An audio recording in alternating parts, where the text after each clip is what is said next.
I want to do a real quick history of the lineage and our teachers. And we're busy teaching you all this stuff and making all these assertions. And so, maybe we made up some of it, but almost all of it is things that we were taught. And the words that come out of our mouths are the words that our teachers said.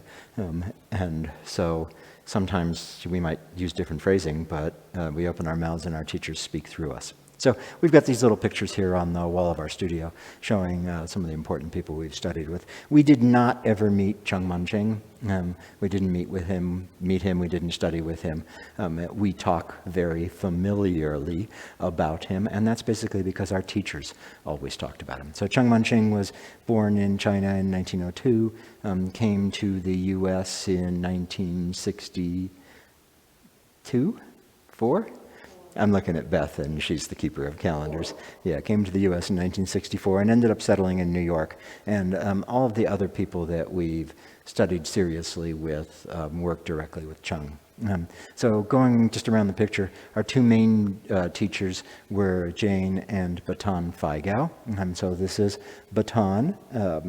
He studied with Chun Lan Chang in New York, taught in Colorado here from 1977 until 2012, when he died.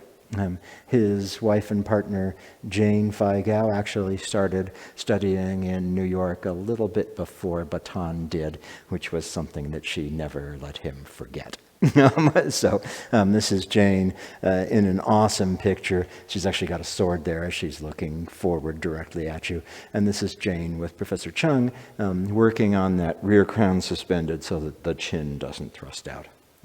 In New York, Chun Lan Chang had identified a group of 6 senior students who he used basically as the backbone of his school and of his teaching. And one of the senior students was Maggie Newman. And so this is Maggie Newman here. She's still alive. She just had her 96th birthday a week ago or so. She's in New York. Her health isn't great these days, but she's alive and cheerful. We started studying with Maggie in 2000 and studied with her continuously from then until a couple years ago when she stopped teaching. Of the other senior students that he had in New York, Maggie's the main one that we worked with. Wolf Lowenthal, who's the guy in pink here, was a fellow student, a peer to Jane and Baton's. He has a great school in Amherst, Mass, with branches all around the world, New York, Spain, Prague, Colombia. So he's got a big school with a bunch of people. And he's the first person who actually started giving us serious insight into push hands. In push hands, we'd push with Jane and Baton, and they would bat us around, and they would say, too hard, too much strength, relax, which was all true. Wolf worked through the details of the push hands form with us and actually gave us something to do as we worked on being not too hard, not too stiff, not getting batted around. So Wolf was a big deal influence on us.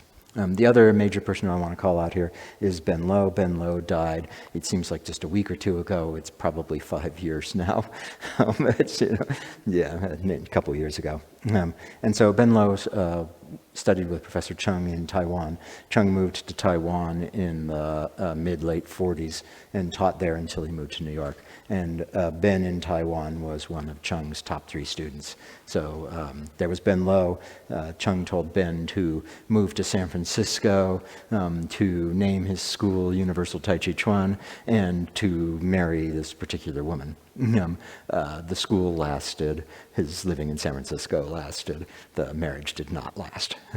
But Ben was super traditional, super skilled. There in Taiwan, he was part of a group of 3 most senior students. The other 2 were Liu Shiheng, who Professor Chung, when he moved to New York, left his school in Taiwan to Mr. Liu. And the third was Wang Shengshen, who moved to Malaysia and started a giant Tai Chi school. And there's a bunch of people out of Australia and those kinds of areas who came out of the Wang school. So these are the primary people we've studied with. Jane and Baton, mainly. Maggie is our next big influence. Ben, and some key stuff from Wolf. There's some other people that we've taken classes with and worked with. Lindsay Williams, who's one of Ben's top students. Yang Feng Wei, who's the young guy from China who's been pretty influential in us. Some people out of the Wang lineage. I wouldn't say that any of them were my teacher, and I wouldn't expect any of them to say that I'm their student.